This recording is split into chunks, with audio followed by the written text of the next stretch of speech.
Assalamualaikum warahmatullahi wabarakatuh. Nahmadu wa nusalli wa nusallimu ala rasulihil karim, amma ba'd.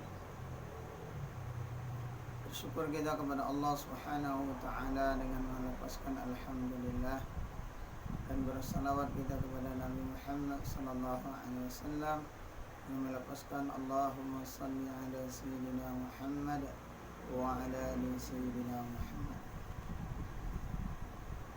Hadirin yang mulia, baiklah pada kajian hari ini kita akan membahas tentang i'tikaf.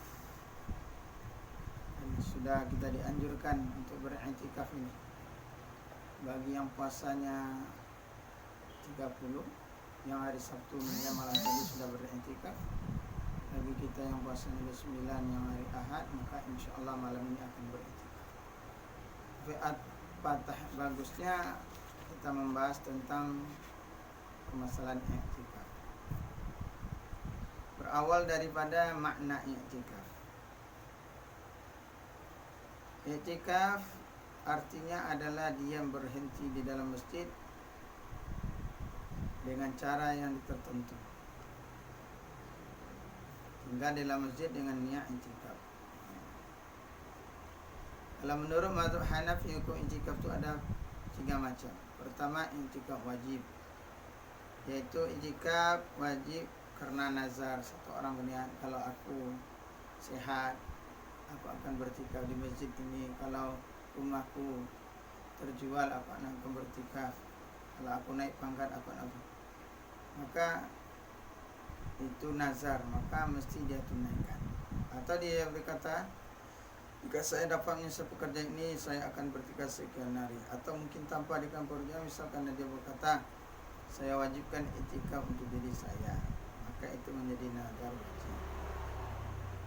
Yang kedua, i'tikaf sunnah, yaitu i'tikaf sebagaimana yang biasa dilakukan oleh baginda Rasulullah SAW, yaitu beriktikaf 10 hari yang akhir dari bulan Ramadan. Yang ketiga, i'tikaf nafil, yaitu i'tikaf tanpa batasan waktu dan hari. Apapun seseorang berniat i'tikaf, dia dapat melakukan. Bahkan jika berniat i'tikaf semua itu pun dibolehkan. Ini ya. Dan i'tikaf sunnah itu setiap waktu dan lebih utama pada 10 hari yang akhir Ramadan untuk mencari malam Lailatul Qadar. Sebagaimana riwayat dari Aisyah radhiyallahu anha, anna Rasulullah sallallahu alaihi wasallam kana ya'takifu al-'ashra al-awakhir min Ramadan hatta tawaffahu Allah azza wa jalla, rawahu al-Bukhari wa Muslim. Dari Aisyah radhiyallahu anha, Rasulullah SAW melakukan i'tikaf pada 10 hari akhir bulan Ramadan sampai bila meninggal dunia. Hadis riwayat Bukhari dan Muslim. Sekarang kita akan bahas rukun i'tikaf. Rukun i'tikaf itu ada 2. Pertama, niat. Nawaitul i'tikafa di hadzal masjid sunnatan lillahi ta'ala. Sengaja aku berniat i'tikaf di masjid ini sunnah karena Allah lillahi ta'ala. Kita niat.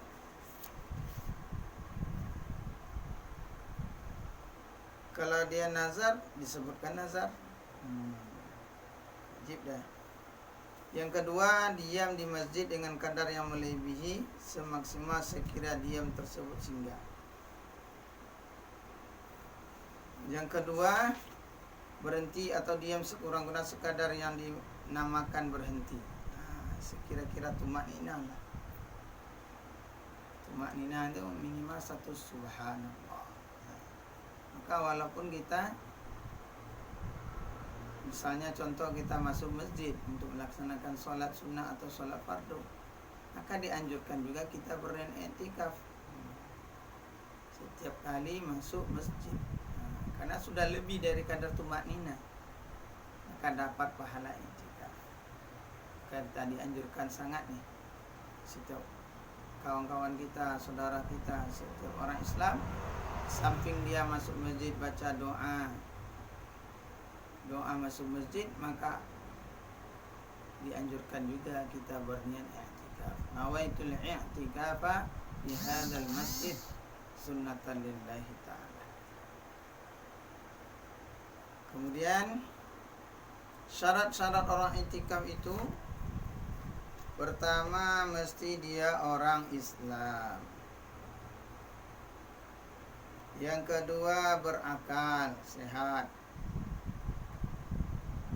Kemudian suci dari haid, nifas untuk dan junub. Suci dari haid, nifas untuk laki-laki, untuk perempuan.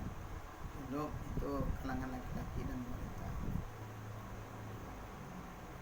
Kalau tidak ada 3 syarat itu, maka tidak sah i'tikafnya.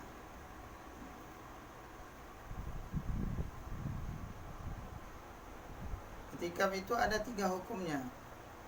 I'tikaf hukum wajib ketika dinazar. Kalau kita sudah nazar tadi, maka mesti kita tunaikan nazar kita, karena nazar itu sama dengan hutang, mesti dibayar. Yang kedua, haram. I'tikaf ini bisa menjadi haram untuk siapa? Bagi perempuan yang tidak mendapat izin suaminya. Bagi ibu-ibu, kalau mau i'tikaf maka mesti izin daripada suami. Kalau suami izinkan, baru kita i'tikaf. Dengan syarat i'tikafnya tidak pakai wangi-wangian, tidak berdandan.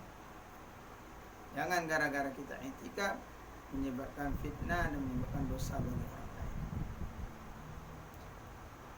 Dan hukum asal i'tikaf itu adalah sunnah yang dikuatkan.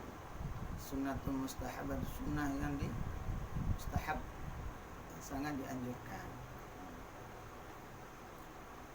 Dan di mana kita beriktikaf, maka kita sebaik-baik tempat iktikaf adalah masjid. Masjid.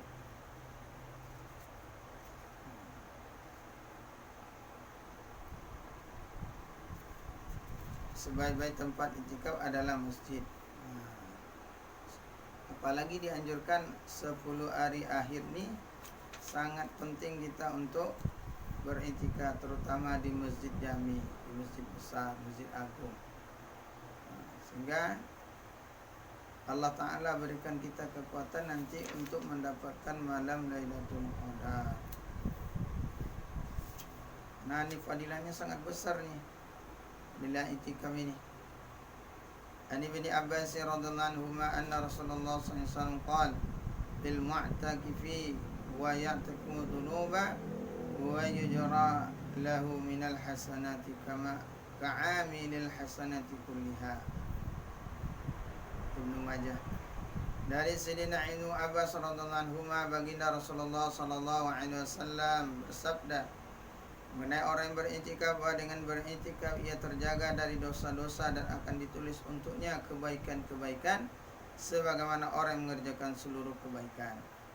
Dari Sayyidina Ibnu Abbas radhiyallahu anhu, baginda Rasulullah SAW bersabda mengenai orang yang i'tikaf, bahwa dengan beriktikaf ia terjaga dari dosa-dosa dan akan ditulis untuknya kebaikan-kebaikan sebagaimana orang yang mengerjakan seluruh kebaikan. Hadis riwayat Ibnu Majah dalam kitab Al-Mishkah. Faedah dalam hadis disebutkan ada 2 manfaat khusus dalam i'tikaf. Pertama, dengan i'tikaf seorang akan terjadi perbuatan maksiat karena keteledoran dan kelemahan seseorang. Kedua, banyak sekali amal baik seperti mengantarnya, menjenguk orang sakit semuanya tidak dapat dilakukan oleh orang yang sedang beriktikaf. Oleh sebab itu hadis atau menyatakan kebaikan biasa diteruskan dan terhalang, maka pahala akan terus beroleh walaupun ia tidak mengerjakan. Yang kebiasaan dia buat setelah sebelum iktikaf, biasa dia silaturahmi, biasa dia mengantar jenazah, biasa dia buat amal-amal kebaikan lain. Hari ini karena iktikaf tetap juga dapat pahala. Betapa besar rahmat dari Allah SWT dengan melakukan satu ibadah, seseorang boleh pahala 10 ibadah. Hakikatnya rahmat Allah sangat luas, tidak terbatas. Dengan sedikit tawaju dan berdoa, rahmatnya akan tercurah kepada kita sebagai laksana hujan. Kemudian bagaimana kita niat i'tikaf 10 hari akhir Ramadan itu apa? Untuk mendapatkan malam Lailatul Qadar. maka ada berapa tanda-tanda malam Lailatul Qadar itu cuacanya tenang, tidak panas atau dingin, dan pada keesokan harinya matahari terbit dengan cahaya putih, tidak terlalu memiliki sorot sinar. Kemudian menurut Imam Al-Ghazali dan ulama lain, Lailatul Qadar dapat diketahui dengan awal bulan Ramadan. Jika awal bulan Ramadan adalah hari Ahad dan atau Rabu, maka Lailatul Qadar malam tanggal 29. Jika awal bulan Ramadan itu awal Ramadan hari Senin, maka malam Lailatul Qadarnya tanggal 21. Jika hari Selasa atau Jumat, maka Lailatul Qadar malam 27. Jika hari Kamis, maka malam 25. Jika hari Sabtu, maka malam 23. Pertanyaannya, tahun ini kita berdasarkan dari Imam Al-Ghazali ini, kita ambil aja. Kalau kita puasanya hari Rabu, Sabtu, maka kemungkinan malam Lailatul Qadarnya malam 23. Bagi yang berpuasa hari Ahad, kemungkinan malam Lailatul Qadarnya malam 29. Tapi jangan kita khususkan pada hari ini saja, malam 23 dan malam 9. Kita niatlah setahun sekali kita berintikaf untuk mencari malam Lailatul Qadar. Alangkah baiknya kalau kita memang berintikaf 10 hari terakhir.